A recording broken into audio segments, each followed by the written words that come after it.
प्राकृतिक संख्या, पूर्ण संख्या, सम, विषम संख्या, अभाज्य संख्या, भाज्य संख्या, परिमेय संख्या और अपरिमेय संख्या। देखिए समय अवधि बहुत कम है तो इनको परिभाषा के साथ सारी चीजों को बताया जाए तो बहुत समय लगेगा। ठीक है, तो चलिए हम बताते हैं। यहाँ से ध्यान दीजिएगा कि अगर बात करें प्राकृतिक संख्या की तो प्राकृतिक संख्या किसे बोलते हैं? प्राकृतिक संख्या उन संख्याओं को बोला जाता है जो गिनती वाली संख्या होती है, जिनका हम गिनती में प्रयोग करते हैं। तो देखिए गिनती आप 1 से करते हैं, 1 2 3 4 5 अनंत तक जा सकते हैं। ठीक है ना। वैसे ध्यान दीजिएगा, अगर पूछा जाए कि सबसे छोटी प्राकृतिक संख्या, ध्यान दीजिए सबसे छोटी प्राकृतिक संख्या अगर पूछता है तो सबसे छोटी प्राकृतिक संख्या का कौन हो जाएगा? यहाँ पे 1 हो जाएगा। सबसे छोटी प्राकृतिक संख्या यहाँ पर हो जाएगा 1। और अगर पूछा जाए सबसे बड़ी प्राकृतिक तो आप ज्ञात नहीं कर सकते, देखिए अनंत तक जाना पड़ जाएगा। ठीक है, तो अपरिभाषित हो जाएगी।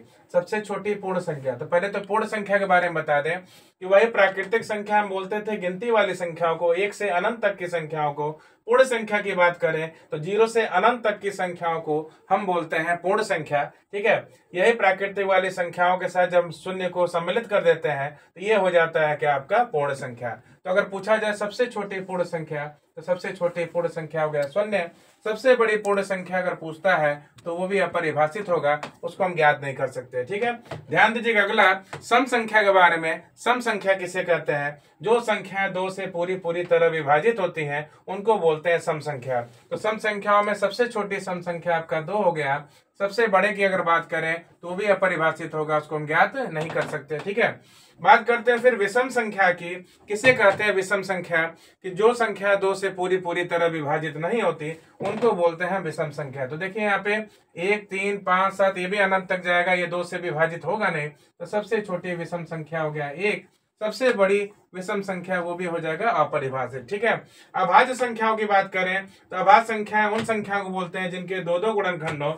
देखिए 2 किससे कटता है? 1 और 2 से। 3 किससे कटेगा? 1 और 3 से। 5 किससे कटेगा? 1 और 5 से। तो ये सभी संख्याएं केवल 2 संख्याओं से कट रही हैं। किससे? स्वयं से। और किससे? 1 से। तो ये संख्याएं आ जाएंगी, इनको हम बोलेंगे अभाज्य संख्या। तो सबसे छोटी अभाज्य संख्या हो गया 2, और सबसे बड़ी अगर अभाज्य संख्या पूछा जाए तो क्या हो जाएगा? उसको हम ज्ञात नहीं कर सकते, उसमें भी आपको अपरिभाषित बोला जाएगा। और ध्यान दीजिए भाज्य संख्या की, ऐसी संख्या है जिनके 2 से अधिक गुणनखंड हो उनको हम बोलते हैं भाज्य संख्या। ठीक है, तो 2 से अधिक गुणनखंड का मतलब ध्यान दीजिएगा 4 जो है, 4 किससे किससे कटेगा? 4 कटेगा 1 से, 2 से और 4 से। टोटल 3 संख्याओं से विभाजित हो रहा है ना, तो 2 से अधिक संख्याओं से विभाजित हुआ। 6 की बात करें, 6 1 से कटेगा, 2 से, 3 से और 6 से।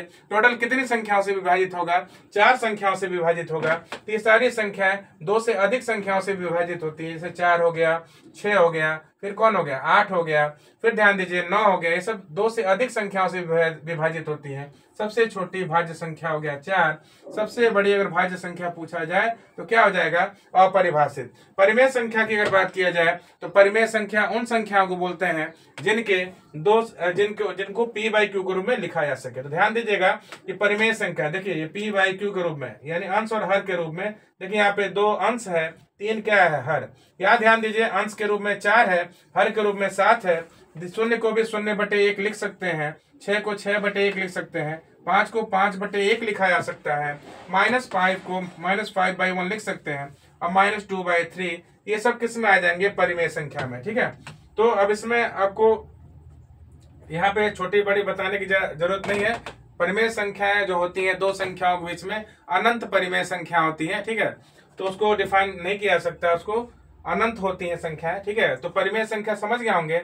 अपरिमेय संख्याओं की अगर बात करें तो अपरिमेय संख्याओं की अगर बात करते हैं तो ये बताइए जो संख्याएं रूट में होती हैं और पूर्ण वर्ग नहीं होती हैं, और पूर्ण वर्ग नहीं होती हैं, साथ ही साथ पाई को भी हम बोलते हैं क्या? अपरिमेय संख्या। ठीक है, अगर 22/7 आ गया तो 22/7 आ जाएगा परिमेय संख्या। ध्यान दीजिएगा कि अगर 22/7 पूछता है तो 22/7 को हम परिमेय संख्या बोलेंगे, लेकिन अगर पाई पूछता है तो पाई हो गया अपरिमेय संख्या। तो ये आपको जानकारी दी गई किसके बारे में? कुछ संख्याओं के बारे में। ठीक है ना, तो ये कुछ